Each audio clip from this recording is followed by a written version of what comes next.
You felt it for years. The strange looks, the awkward silences, the moment the room shifts. Not because you said something wrong, but because you said something real. You thought you were being honest. They thought you were being dangerous.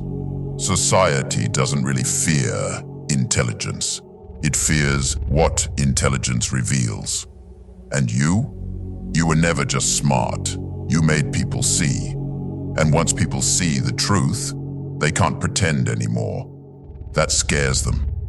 But why does this really happen? Why do the clearest minds get pushed the furthest out? Part 1. When clarity breaks things. Smart people don't scare others because they speak loudly. They scare others because they speak clearly. Galileo didn't just find new stars. He made people question everything they believed. Clear thoughts break comfortable lies. That's why truth is lonely. Really smart people often walk alone, not because they want to, but because people push them away. Sometimes we wear our smartness like armor, not to feel proud, but to feel safe. Let me show you what this actually looks like in real life. Daniel's story. Daniel was brilliant. In law school, he found a problem in a rule everyone respected. He explained it calmly and clearly. He was right. Everyone knew. No one said it. After that day, no one looked at him the same. They weren't angry, just uncomfortable. Years later, when that rule collapsed and people suffered, Daniel didn't celebrate. He watched it on the news, alone in a cabin. He had stopped speaking years before, not because he lost, because he was tired. And maybe because deep down he liked the silence that followed his truth. He didn't lose his voice, he just stopped offering it. But Daniel isn't the only one. Society has ways of pushing you out without ever saying a word. Part 2. How society pushes you out. Society doesn't yell at you. It just stops hearing you. You're not attacked. You're ignored. You're not challenged. You're left out. You ask real questions. They change the subject. You speak. They laugh. Then talk about the weather. You weren't rude. You were too real. This is called soft exclusion. It feels polite, but it hurts deeply. And here's the trap. Being alone doesn't always mean you're awake. Some people just like blaming others, because being clear without being kind isn't strength, it's just pride. And the question always comes, if no one listens, will you still speak? There's another kind of danger. Not rejection, but reward. If you learn to play the game. Part 3. The fake genius. The world doesn't reject smart people. It sells them. We like clever people, as long as they sell books, courses, or hope. The most successful thinkers are the ones who say what people want to hear. They make intelligence soft, easy, and fun. They smile. They flatter. They don't risk anything. But the real thinkers, they make people nervous, so they get pushed aside. Tyler became famous by asking big questions, but only the ones that made his fans feel smart. Jay Shetty built a career by asking deep questions, but never the kind that made anyone uncomfortable.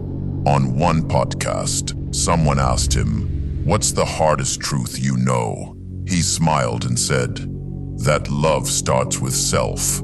The audience clapped. No one noticed. He hadn't said anything. But the real danger isn't the faker. It's the real genius who chooses to fake. Because lying pays, and truth doesn't. But if you don't fake it, and you don't stay silent, there's a price, always. Part 4. What it really costs. Every clear thinker asks themselves one question. Do I keep speaking or do I start surviving? This isn't some heroic battle. It's quiet and slow. You lose jobs, not because you're wrong, but because you make others uncomfortable. You lose friends, not because you're rude, but because you refuse to pretend.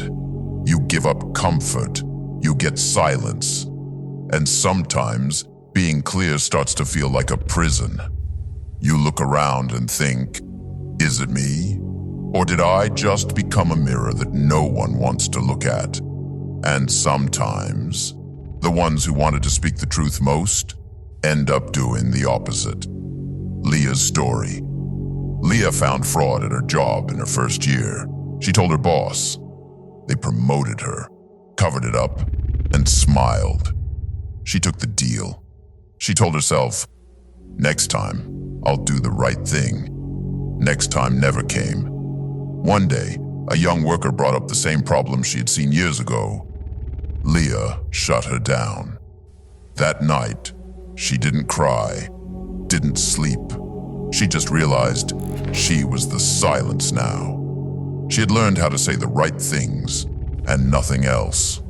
Now, every morning, she walks past a mirror in her fancy office. And every morning it gets harder to look. But just because you went quiet doesn't mean you were wrong. Part 5. Your silence meant something. People called you cold, too much, difficult. But your silence was focus. Your questions were honest. You didn't pull away because you were broken. You pulled away because you were done pretending. You weren't too much. You just stopped making yourself smaller. But remember, truth without kindness becomes a weapon, and the world already has too many of those. And this isn't just a theory, there's real proof. A study from the University of Virginia showed this.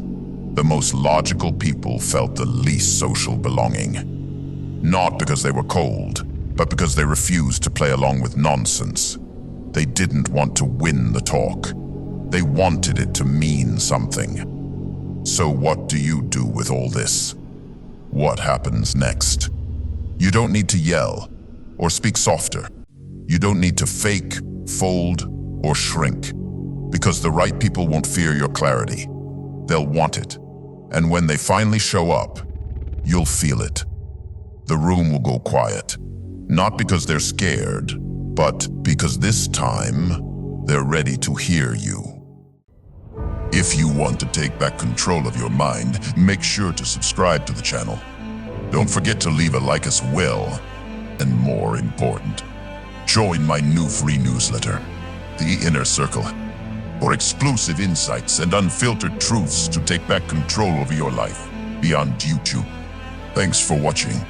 See you in the next video.